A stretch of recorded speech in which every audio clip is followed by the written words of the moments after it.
ये सिर्फ किसान का आंदोलन नहीं है, हाईजैक हो चुका है। ये मोदी सरकार गिराने की साजिश रची जा रही। मोदी सरकार की ही नहीं, ये पूरे हिंदुओं को नीचा दिखाने के लिए, जैसा कि वक्तव्य भी पंजाब से आए, वो योग राज्य ने जिस तरीके से कहा कि हिंदुओं की बहनें 2-2 टके पे बिकती हैं, कि ये खालिस्तानी झंडे उठाने के पीछे $1 मिलियन $1 मिलियन दिया जा रहा। क्यों दिया जा रहा? तो चाइना ने भारी भरकम पैसा लगाया है। यहाँ तक कि आपने देखा होगा जिस तरीके से देश को गुमराह किया जा रहा है। चाइना में चाइना की राजदूत नेपाल में बैठाया है, सबसे सुंदर राजदूत है, उसके पास वही वैक्सीन है सुंदरता की, पीएम कोहली को उसने माइंड हाईजैक कर लिया है। असली किसान कोई नहीं है। आपने देखा है घोड़े तलवार किस तरीके का, आप क्या मतलब कारगिल की लड़ाई या चाइना पे आप बॉर्डर पे जा रहे हैं, वहाँ लड़ाई लड़ने के लिए जा रहे हैं लद्दाख में?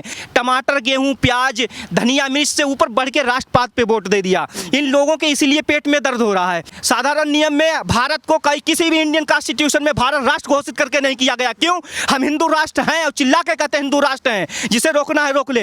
राष्ट्र धर्मांतरण, राष्ट्रांतरण, पूरी तरीके से राष्ट्र को बदलने की तैयारी हो रही है। आप जानते हैं रॉबर्ट वाड्रा कौन है? स्कॉटलैंड से आके मुरादाबाद में इसने अपना स्पेस सेंटर बनाया रहने के लिए।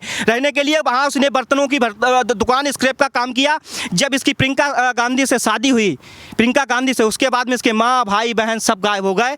36,000 हिंदू मुजफ्फरनगर दंगे में बेघर हुए हैं। जैसे सरकार ने अब किसानों के साथ 14वां दिन है चर्चा हुई और उसके बाद अमित शाह के साथ बैठक हुई, तो उन्होंने कह दिया कि जो हम प्रस्ताव भेज रहे हैं, जो आपकी बात है हमने सुनी है और उसके बाद हम प्रस्ताव बना करके भेज रहे हैं। फिर भी किसान अड़े हुए हैं कि हमें तीनों बिल खारिज चाहिए।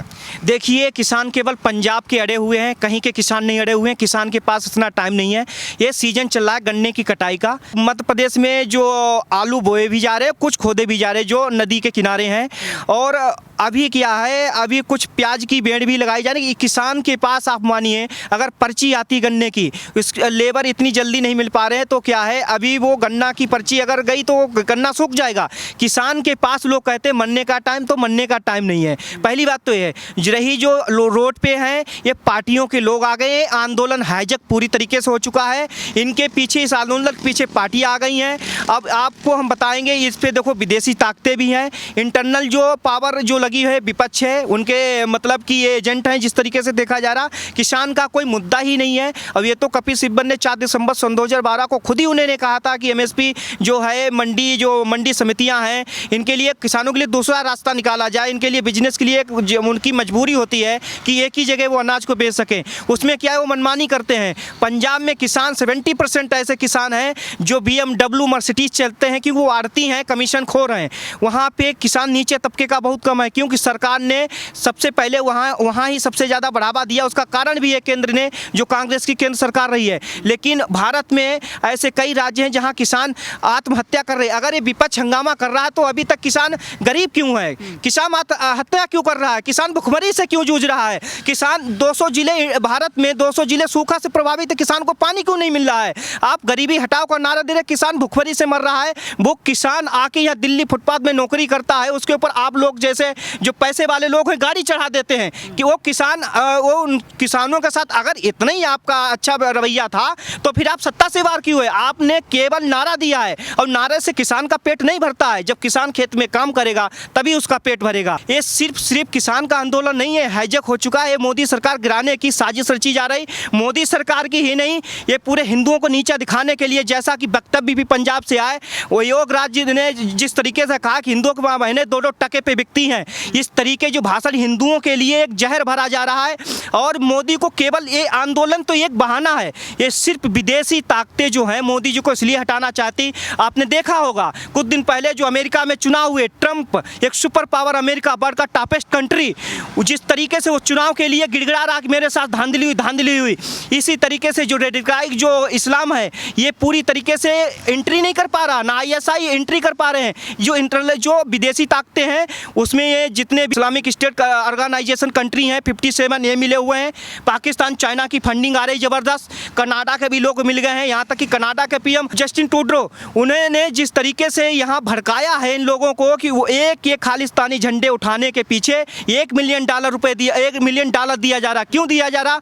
उसका कारण ये है क्योंकि वहाँ पे सिख समुदाय ने वहाँ के पीएम पे दबाव बनाया। वहाँ भारी मात्रा में सिख हैं, क्योंकि वो पॉलिटिक्स में हावी रहते हैं। तो इसी वजह से उन्होंने बयान दिया है। दूसरी चीज़ आपने देखा होगा, वाणिज्य दूतावास हमारे न्यूयॉर्क अमेरिका में, यहाँ तक कि टोरंटो और ब्रिटेन में जिस तरीके से हंगामा कर रही ला सिक्स जो पार्टी जो ला इनकी सिखों की हैं, जिस तरीके से कह रहे हैं कि जयशंकर से बात की जाए। देखो ये एक प्री प्लानिंग है। ये यहाँ से केवल मतलब हैंडल कर रहे हैं जो पार्टियां हैं, लेकिन पैसा ऊपर से आ रहा।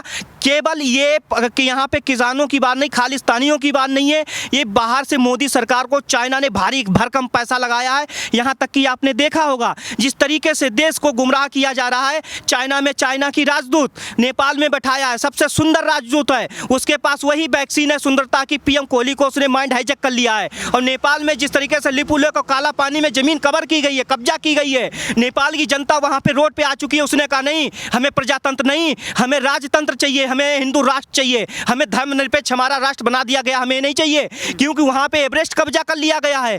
तो इस तरीके से देखा जाए वही वैक्सीन का यूज कर रहे हैं रेड इस्लामिक कंट्री, हमारी जो सोनिया गांधी हैं, इन्हीं के पास ये जो वैक्सीन है वो भी सुंदरता की वैक्सीन है। नेता वहाँ से हटना नहीं चाह रहे हैं और देश धीरे धीरे खोखला हो रहा है, क्योंकि ये सत्ता में रहेंगे तो खुले काम करेंगे, नहीं रहेंगे तब भी रोडों को आवाजाही में परेशानी होगी। आपने देखा कितने किसानों के टमाटर सब्जी गोभी सड़ रही है, फूल सड़ रहे हैं, रोड किसान पे नहीं आ रहे हैं। ये केवल पार्टियों के कार्यकर्ता जो हंगामा कर रहे हैं, जो ट्रैक्टर ला रहे हैं, ये किसानों को पकड़ पकड़ के रुपए में ला रहे हैं, लालच लोभ देके प्रलोभन लेके यहाँ बैठाया गया है। असली किसान कोई नहीं है। आपने देखा है घोड़े तलवार किस तरीके का, आप क्या मतलब कारगिल की लड़ाई या चाइना पे आप बॉर्डर पे जा रहे हैं, वहाँ लड़ाई लड़ने के लिए जा रहे हैं लद्दाख में। तो ये सब ये आप समझिए प्रोसीजर इनकी प्लानिंग है और हम लोगों को ये समझना पड़ेगा। और इन विदेशी ताकतों को ये लगता है ये सर जी ये 2014 से कैसे हो गया कि यहाँ की जनता ने टमाटर गेहूं प्याज धनिया मिर्च से ऊपर बढ़ के राष्ट्रपात पे वोट दे दिया। इन लोगों के इसीलिए पेट में दर्द हो रहा है। हम आपको ये बता रहे जो रेड इस्लामिक कंट्री हैं, वो जिस तरीके से वहाँ पे फ्रांस ले लो, हमारा नॉर्वे ले लो, स्वीडन ले लो, डेनमार्क ले लो, वहाँ पे किस तरीके से इन्होंने हाईजैक करके रखा है। चीड़ इन्हें हिंदुओं से जो 17 साल से गुमराह करते रहे कि जी कांग्रेस की विचारधारा आप जानते हैं, कांग्रेस का चरित्र, कांग्रेस की स्थापना की थी हुंग ने। जितने भी अंग्रेज सोच विचारधारा कहते एक मंच पे लाके उन्होंने खड़ा किया कि आप जो है यहाँ के जातवाद में लोगों को फोड़ते रहो, तुम हिंदू, तुम मुस्लिम, तुम ईसाई, तुम सिख, तुम ब्राह्मण, तुम ठाकुर, छत्री, इस तरीके से यहाँ के जनता को इन्होंने बरगलाया। और हिंदुस्तान कभी एक हो नहीं पाएगा, ना महाशक्ति बन पाएगा। इनकी विचारधारा आपने देखा होगा जिस तरीके से 1964 में इटली आया था, उसने बंगाल में वहाँ के गवर्नर से बोले यहाँ जो भारत के नेताओं से आज़ादी नहीं मिली है, ना इन्होंने आज़ादी दिलाई है, वो तो एडोल्फ हिटलर की मेहरबानी रही थी, मतलब सेकेंड वर्ल्ड वार में, जो उन्होंने मेरी अर्थव्यवस्था तहस नहस कर दी, इसलिए हमें यहाँ से भागना पड़ा। और रही बात यहाँ के नेताओं से नहीं, नेताजी सुभाष चंद्र बोस, चंद्रशेखर आज़ाद, भगत सिंह, इन लोगों की वजह से मिली, क्योंकि नेताजी ने सबसे पहले एडोल्फ हिटलर के इशारे पे ही उन्होंने मतलब आज़ाद हिंद फौज तो बाद को 40,000 की भर्ती की, पहले आज़ाद हिंद सरकार बनाई, यहाँ तक कि मुद्रा भी छाप डाली थी और 11 देशों ने यूएसएसआर ने मान्यता भी दे दी। इसीलिए 1937 में महात्मा गांधी ने 38 में नेताजी को कांग्रेस का अध्यक्ष हटा के पट्टाभ सीतारमैया को विरोध करके फार्म भरवा दिया। उसके बाद नेताजी गायब हो गए। नेताजी गायब होकर जो 1945 में प्रधानमंत्री नेहरू बहुत जल्दी बनने की तैयारी थी, बंगाल में मारपीट हो रही थी, तो इनकी विचारधारा आप देखिए। इन्होंने रायसीना डायलॉग में क्या लिखाया है, रायसीना डायलॉग में एग्लो इंग्लिश मतलब 2 सांसद आज भी हमारे लोकसभा में सीटें क्यों हैं, वहाँ का राजदूत आएगा उसके लिए वीज़ा क्यों नहीं है। वीज़ा सिर्फ एक ही ज़रूरत पे नहीं हो सकता है, जब हम जैसे अमेरिका जाएंगे वापस आएंगे तो हमें अपने देश में वीज़ा की ज़रूरत नहीं है। वीज़ा केवल अमेरिका तक बने, जब वापस आएंगे ज़रूरत नहीं पड़ेगी, उस सिचुएशन में हो सकता है। लेकिन ये क्या है कि वहाँ की रानी आएगी, हमारा प्रधानमंत्री सलामी ठोकेगा, ये कौन सा इन्होंने डायलॉग किसके तहत इन्होंने रिटर्न में लिया। तो हमें पूछना चाह रहे हैं कि वहाँ के जो, और आप ये बात जानिए हमारे कॉमनवेल्थ के उसमें साधारण नियम में भारत को किसी भी इंडियन कॉन्स्टिट्यूशन में भारत राष्ट्र घोषित करके नहीं किया गया। क्यों? हम हिंदू राष्ट्र हैं और चिल्ला के कहते हैं हिंदू राष्ट्र हैं, जिसे रोकना है रोक ले। बाबा साहब थे, उन्होंने राज्यसभा में 1953 में खड़े होकर कहा था अगर संविधान जलाने की बात आएगी तो भारत को पहला व्यक्ति बाबा भीमराव अम्बेडकर होगा, क्योंकि वो संविधान थोपा गया था, वो लिखा नहीं गया था। नेहरू ने संविधान लिखा था, वो थोपा गया था, वो जबरदस्ती थोपा, इसीलिए इंग्लिश में संविधान लिखाया गया, हिंदी में नहीं लिखाया गया कि आधे लोग समझ ना पाए। तो इस तरीके से जो हाईजैक किया गया, इटली ने बात कही थी कि 2 साल का मौका है, नेहरू को पीछे कीजिए और संविधान यहाँ बनाइए। आज भी हम अपने श्रीलंका, नेपाल, भूटान, पाकिस्तान में उच्चायुक्त हाई कमिश्नर नियुक्त करते, राजदूत नियुक्त नहीं कर सकते हैं। हमें आज भी राष्ट्र की जरूरत है, हमें भारत राष्ट्र करके घोषित करना चाहिए। और आर्टिकल 333 में संशोधन करके यहाँ के दो वहाँ के सांसदों को यहाँ पे एंट्री दी गई। क्यों, हमें पूछना चाहते का ये कांग्रेस पार्टी ही है, ये कांग्रेस विचारधारा नहीं, देश को तोड़ना चाहते, इसलिए स्टार्टिंग से ही यहाँ साजिशें चल रही हैं। हम कांग्रेस का आपको चरित्र बताना चाहते हैं, जिस तरीके से यहाँ देश में इन्होंने शासन किया है। चाहे आप नेहरू को देख लीजिए, हमारे पटेल की रहस्यमय मौत हो गई, भीमराव अंबेडकर, श्यामा प्रसाद मुखर्जी, उसके बाद आप देखिए 1964 उसके बाद में 64-65 में इंदिरा गांधी आती है, सिखों की नरहत्या, उसके बाद में आप देखिए पंडितों की संसद के बाहर नरहत्या करा दी गई, बोले गाय को राष्ट्रीय पशु घोषित करेंगे। उसके बाद में इन्होंने हिंदुओं की पकड़ के नसबंदी करा दी। हिंदुओं की क्यों, जो 5 करोड़ से 40 करोड़ हो गए, ये एक साजिश के तहत हुआ है। उसके बाद में जिस तरीके से इन्होंने भिंडरवाला में गोली चलवाई, तो और उसके बाद में जब आ गई 1968 में ये सोनिया गांधी, ये भी एक इसके पास वो वैक्सीन है, सुंदरता की वैक्सीन से राजीव गांधी, संजय गांधी, उसके बाद में 84 सिख दंगा, 90 में कश्मीरी पंडितों की निकासी, नरसिंगा की रहस्यमय मौत, राजीव दीक्षित की मौत। जिस तरीके से इन्होंने जो गेम खेला है, देश को बर्बाद किया है, हम लोग समझ नहीं पाए। बस इसी तरीके से इनका जो चरित्र है वो जान रहे, इन्हें रेड इस्लामिक कंट्री से सबसे ज़्यादा पैसा मिल रहा है, जो पैसा जिहाद के लिए यहाँ पे भेजा जा रहा है। मतलब धर्मांतरण, राष्ट्रांतरण, पूरी तरीके से राष्ट्र को बदलने की तैयारी हो रही है। विदेशी लेवल पे सबसे ज़्यादा इस देश में जो फंडिंग आ रही है, ये किसान आंदोलन था, लेकिन अभी किसान आंदोलन नहीं रहा, ये हाईजैक हो चुका है पूरी तरीके से। जिस तरीके से जो यहाँ पे गतिरोध फैलाया जा रहा है, इन्हें ये लग रहा है कि आप ये दिखाना चाहते हैं जो पैसा आया कि हाँ हम इंडिया में सरकार को अस्थिर करना चाह रहे हैं। तो इस तरीके से जो देश में हो रहा है, इस्लामिक कंट्री है। आप देखिए आरएसएस तो सीरिया में नहीं है, यमन में नहीं है, यूक्रेन नहीं है, लीबिया में नहीं है, अफगानिस्तान में नहीं है, तो वहाँ क्यों फिर बम ब्लास्ट हो रहे हैं? वहाँ तो आरएसएस नहीं है।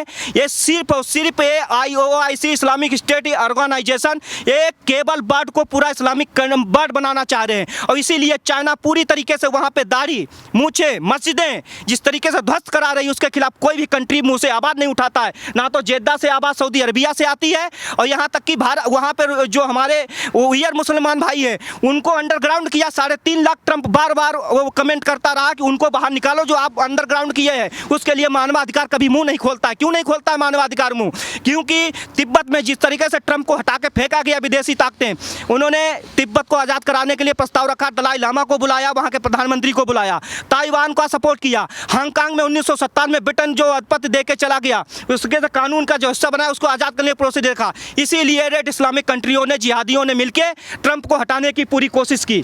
तो जिस तरीके से आप देख रहे हैं ये मोदी को हटाने की क्या लग रहा है कि आपको किसान आंदोलन के अंदर हमने बहुत सारी चीज़ें ऐसी देखी कि रोडों पर नेता बैठ करके जो अपनी राजनीति सेकने में लगे हुए थे। केजरीवाल हैं वो वहाँ पर जाते हैं और अपने दिल्ली प्रदेश के अंदर उस बिल को लागू भी कर देते हैं। केजरीवाल जिस तरीके से हम आपको बता रहे हैं, आपने देखा जिस आंदोलन, जब से किसान आंदोलन, फेक ID सबसे ज़्यादा FPV पे खालिस्तानियों की, इनकी हिंदुओं की बनी है। जो ये मुस्लिम लोग हैं, एक विनय दुबे करके, मोहित शर्मा जिस तरीके बरकरार हैं, और आपने देखा और चंद्रशेखर आज़ाद, जो नाम चंद्रशेखर आज़ाद, और जिस तरीके रावत जिसका नाम है उसका नाम माजिद खान है। ये गुमराह देश को किया जा रहा, देश के साजिश है। आप जानते हैं रावत वाड्रा कौन है? स्कॉटलैंड से आके मुरादाबाद में इसने अपना स्पेस सेंटर बनाया रहने के लिए। वहाँ उसने बर्तनों की दुकान, स्क्रैप का काम किया। जब इसकी प्रियंका गांधी से शादी हुई, उसके बाद में इसके माँ, भाई, बहन सब गायब हो गए, सब एक्सीडेंट, मर्डर, सुसाइड मतलब कर लिया। तो जिस तरीके से देखा जा रहा है, अब जमीन की, किसान की बात करते हैं, बीकानेर में 1000 करोड़, मतलब कि 1000 एकड़ से ज़्यादा ज़मीन किसने कब्जा की? क्या बीजेपी मोदी ने की, शाह ने की, योगी ने की? जिस तरीके से हरियाणा में पलवल से लगा के सोनीपत, करनाल, भटिंडा में किसने कब्जा की? उन्होंने भूपेंद्र सिंह हुड्डा ने कराई। तो किसानों ने तो कोई ज़मीन नहीं की। रही बात अब जो यहाँ सपा सरकार में बात कर रहे हैं, 36,000 हिंदू मुजफ्फरनगर दंगे में बेघर हुए हैं। जिस तरीके से CRPF कैंपस में सन 2012 में हमला रामपुर में हुआ, उन मुकदमों को वापस करने के लिए सोनिया गांधी मुलायम सिंह पे दबाव डालती है। जब अयोध्या में राम मंदिर कार सेवक वहाँ पे काम कर रहे थे, जिस तरीके से गोली चलवाई गई, सोनिया गांधी की सारे पे गोली चलवाई गई थी। जिस तरीके से यहाँ पे हिंदुओं पर बर्बरता हो रही है, आपने भी ताज़ा प्रकरण देखा होगा, अर्नब गोस्वामी ने देश के लिए बोलना शुरू किया, जेल में जला दिया गया। अगर जनता रोड पे नहीं उतरती तो अर्णब गोस्वामी की निर्मम हत्या हो सकती थी। तो आज भी कहीं ना कहीं जो किसान मांग की आड़ में आज भी कह रहे हैं कि जिन जिन लोगों पर एफआईआर हो रखी है उनको भी वापस किया जाए, जो अपने आप को लिबरल कहते हैं, वामपंथी कहते हैं, उनके खिलाफ जो एफआईआर हैं उनको भी वापस कर लिया जाए। देखिए, यही केजरीवाल बोल रहा था कि इसमें जो है किसानों को जो यहाँ पे हंगामा कर रहे हैं, जो अराजनीतिक तथ्य उन्हें सरकार डाल नहीं रही, जब डाल रही तो ये हंगामा काट रहे। अभी ये कुछ दिन पहले बोल रहा था कि पराली जलने से दिल्ली में पोल्यूशन आ रहा है। अब उसी कानून संशोधन को केंद्र पे दबाव डालना, उसे वापस किया जाए। कैसी पॉलिटिक्स है। देखो, ये वहाँ पे क्या, पंजाब में नॉन टर्बन वहाँ जा नहीं सकता। ये जो सोच रहा है कि मैं पंजाब में मुख्यमंत्री बन जाऊंगा, तो ये दिमाग से निकाल दे, क्योंकि ये इसलिए वहाँ जा रहा है कि बॉर्डर का स्टेट हैं, जैसे राजस्थान में भी गया था, पंजाब में, क्योंकि वहाँ तस्करी का पाकिस्तान से बहुत बढ़िया रास्ता, जिसकी सरकार होगी तस्करी होगी वहाँ, तो इस तरीके से वहाँ एंट्री मारना चाह रहा। लेकिन वहाँ नॉन टर्बन सिख वहाँ एक्सपेक्ट ही नहीं करेंगे, कितना भी कोशिश कर ले। एक मिनट में तुम बोलते हो कि हमें वहाँ पराली जल के दिल्ली में पोल्यूशन फैलना है, फिर आप लोग एक ही साथ सुप्रीम कोर्ट, हाई कोर्ट और गवर्नमेंट सब एक हो जाते हो, उसके बाद बोलते कानून वापस करो। किस तरीके का रवैया आप अपना रहे हो? मतलब कहना क्या चाह रहे हो जनता को? जनता सब समझ रही, पूरी तरीके से समझ रही है। जिस तरीके से आप गवर्नमेंट चला रहे हो, इस तरीके से गवर्नमेंट नहीं चलती है। आप हमारे हिंदुओं के त्यौहार में रोक लगा दोगे, उसके बाद में रोड पे लेके तुम्हारे कार्यकर्ता हंगामा काटेंगे, ऑटो जलाएंगे। अभी तो आप देख रहे हैं दिल्ली में किस तरीके से चल रहा है। लेकिन पटाखे दीपावली के टाइम में इन लोगों को, क्योंकि मुस्लिम वर्ग को खुश करने के लिए हिंदुओं के त्यौहार पर इनमें प्रतिबंध लगाना इनकी पुरानी आदत है। और जिस तरीके से आप देख रहे हैं कि नाम बदल के जो बोल रहे IRS भी हो गए, मुख्यमंत्री भी बन गए, तो हमें ये लग रहा है चिंता का विषय है। निष्पक्ष और निष्पक्षपूर्ण एक बार जांच होनी चाहिए कि कौन इंडिया से रह रहा है जो नेता बना है, कौन बाहर से आया है। ये बहुत जरूरी है, देश की सुरक्षा के लिए खतरा है।